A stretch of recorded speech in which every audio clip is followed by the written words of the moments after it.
तो दोस्तों, हमारी आज की कहानी में आप देख पाएंगे कि एक ऐसा गांव है जहां का सारा काम बस औरतें ही संभालती हैं। और यहाँ पर मर्दों का अगर कोई काम था तो बस उनका ये काम था कि वहां की औरतों को वो खुश रखें। आप समझ रहे हैं ना किस तरीके से।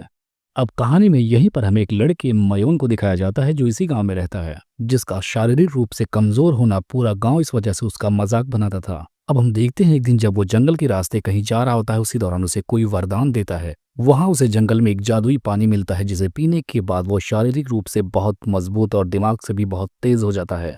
और जब गांव की औरतों के उसके इस बदलाव का पता चलता है तो औरतों की दुनिया में क्या हलचल मच जाती है उसे देखने के लिए। यही सब आपको आगे इस कहानी में देखने को मिलेगा।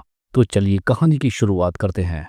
तो जैसा कि हमने बताया था कि ये ऐसा गांव है जहां पर औरतें ही सारा काम करती हैं और मर्दों का बस इतना काम है कि वो औरतों की शारीरिक इच्छाओं को पूरा करें। लेकिन पता नहीं किस गांव की ये औरतें थीं जिनकी रात रात भर करवाने के बाद भी उनकी थकान दूर नहीं होती थी। और मर्दों का रात रात भर काम करने के बाद देखने के बाद ऐसा लगता कि इन सबको सूखा रोग हो गया है। अब हमें दिखाया जाता है कि बगल के गांव के कुछ बदमाश लड़के यहाँ पर खाना खाने के लिए आते हैं, क्योंकि यहाँ पर एक छोटा सा ढाबा था।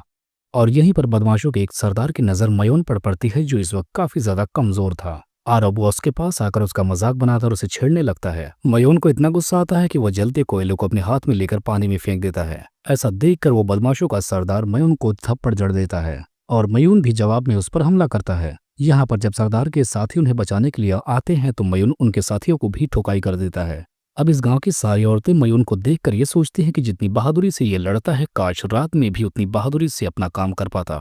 तभी वहां की महिला सम्मेलन की एक औरत बोलती है कि उसे देखकर अपने अंदर कोई इच्छा ना जगाओ, क्योंकि वो लड़ने में तो बहुत अच्छा है लेकिन अंदरूनी शक्ति उसकी बहुत कमजोर है। अब लड़कियों के लाख पूछने के बाद वो औरत बताती है कि इसके पास मर्दाना शक्ति नहीं है, यानी वो हम लोगों के साथ कुछ भी नहीं कर सकता। अब ऐसा जानने के बाद सारी लड़कियां मयून की तरफ देखकर उसका मजाक बनाकर उसे हंसने लगती हैं। मयून ये सारी चीजें देखकर एकदम चुप रह जाता है। इधर हम मयून के बड़े भाई क्यून को देख पाते हैं जो काफी ज्यादा अंदर और बाहर दोनों तरफ से मजबूत था और उसे देखने के लिए लड़कियों की लाइन लगी रहती थी। जब वो नदी में नहाने के लिए जाता तो सारी लड़कियां छिपकर उसे देखती रहती।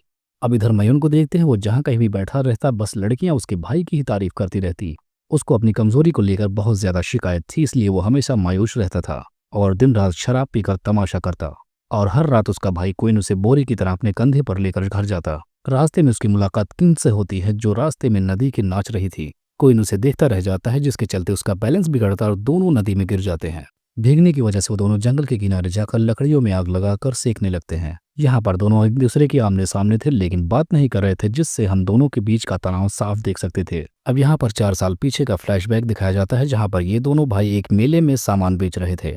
तभी किसी वजह से मयून के पैंट में आग लग जाती है और बड़े भाई ने बिना कुछ सोचे अपने छोटे भाई के पैंट पर बीचों बीच में लात मारी और गलती से उसकी कमजोरी को कुचल दिया।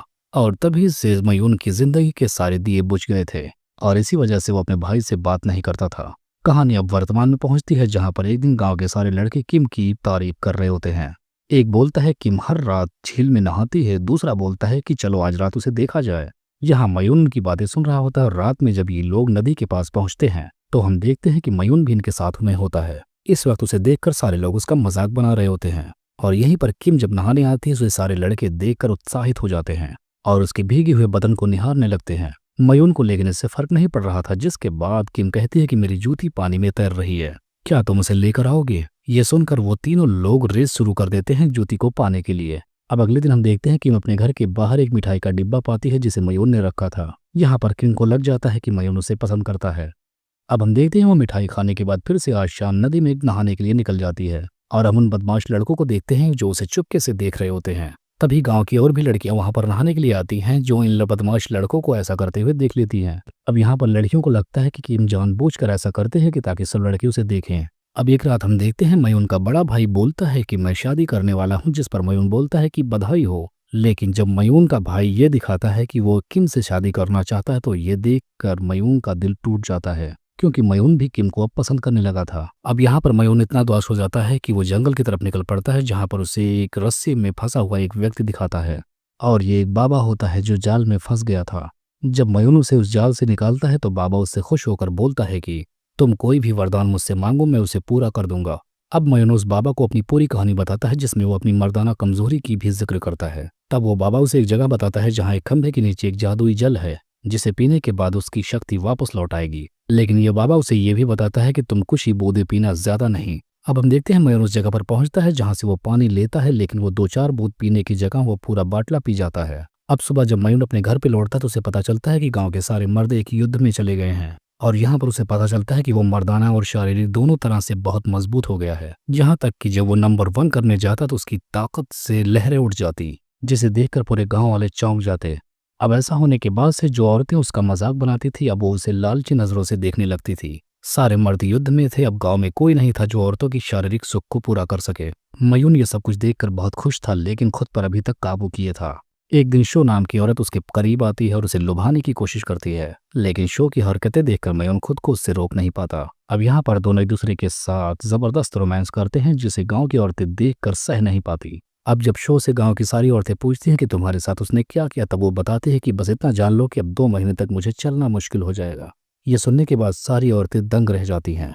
और अब हम देखते हैं कि औरतें मयून के घर के बाहर लाइन लगाकर अपनी बारी आने का इंतजार करती हैं। इधर दिखाया जाता है कि किम की तबीयत काफी ज्यादा खराब हो गई थी। अब एक वैद्य मयून को आकर बुलाता है और बताता है कि तुम्हें इसे अपनी जिस्म की गर्मी देनी होगी, तभी इसे बचाया जा सकता है। अब मयून ऐसा नहीं करना चाहता था, लेकिन वो रोते हुए उसके साथ इंटीमेट होता है। अब हम देखते हैं किम ठीक हो जाती है और मयून अब उसकी देखभाल करने लगा था और अब हर वक्त वो किम के साथ रहता है, उसकी हिफाजत करता है। इससे गांव की सारी औरतें नाराज हो जाती हैं, क्योंकि अब वो मयून से और ज्यादा खटवा नहीं सकती थी।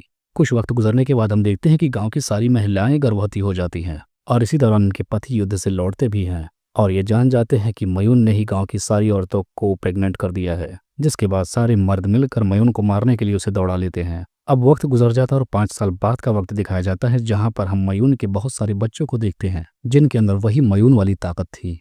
तो इसी को दिखाते हुए इस कहानी का यहीं पर एंड हो जाता है।